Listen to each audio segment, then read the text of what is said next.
One of the stories that I thought was pretty funny was a guy named Hal Brooks that I worked with in Wilshire for a while.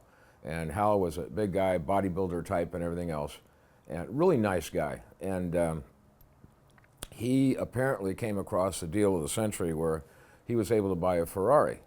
And when he bought this Ferrari, it was at a record price or whatever, and he's all excited.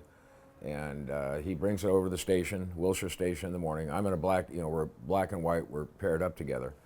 And so what we're going to do is before start of watch, we're going to take the Ferrari over. I'll follow him to black and white, then drop him off. He's going to drop it off. He's going to get the thing tuned up. Apparently he hadn't run for a number of years, so they have to do oil changes and updates and all that stuff. Not a big thing. So he drops the thing off, gets in the car, and I swear to God, we probably worked together a number of days.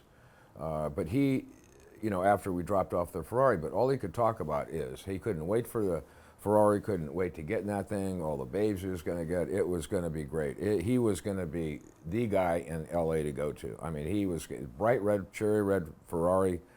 He was so excited. That's all he could talk about. Ferrari, Ferrari, Ferrari. Okay, no problem.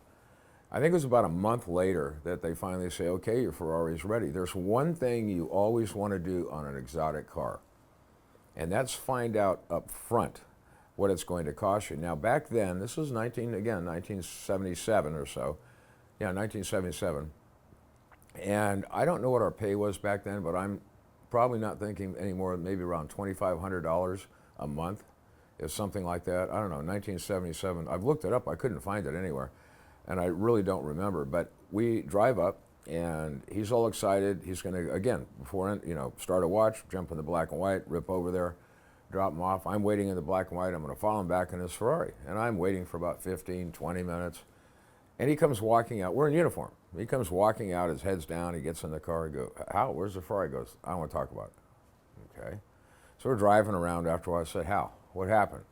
Well, it's going to cost about $5,500. I go, what? Yeah. I mean, he had to wait for, I think it was about 3 months saving money until he could get his Ferrari out from the dealership.